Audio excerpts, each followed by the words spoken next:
టాలీవుడ్ లో creative director గా కృష్ణవంశీకి ఎలాంటి పేరు ఉందో చెప్పనక్కర్లేదు.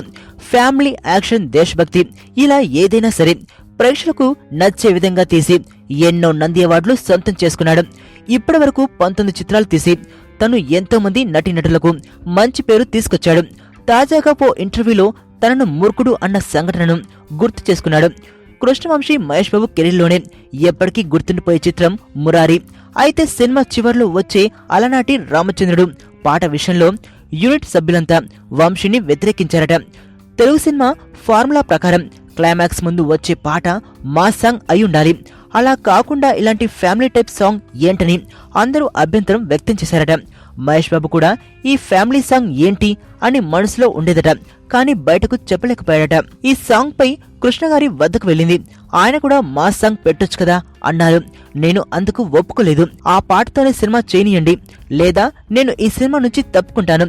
మీకు నచ్చిన పాట పెట్టుకుని సినిమా విడుదల చేసుకోండి, నా పేరు కూడా తెరపై వేయొద్దు అని చెప్పా. సరేలే అని కృష్ణ గారు ఒప్పుకున్నారు. సినిమా విడుదలయ్యాక ఆ పాటకు ఎంత రెస్పాన్స్ వచ్చిందో అందరికీ తెలిసింది.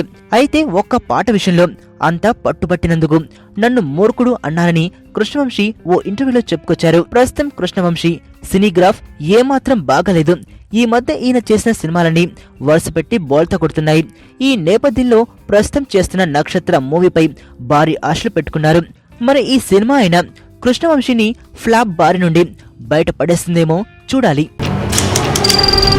నీ స్నేహితుడు ఎవరో తెలిస్తే నీ క్యారెక్టర్ తెలుస్తుంది. నీ శత్రువు ఎవరో తెలిస్తే నీ కెపాసిటీ తెలుస్తుంది.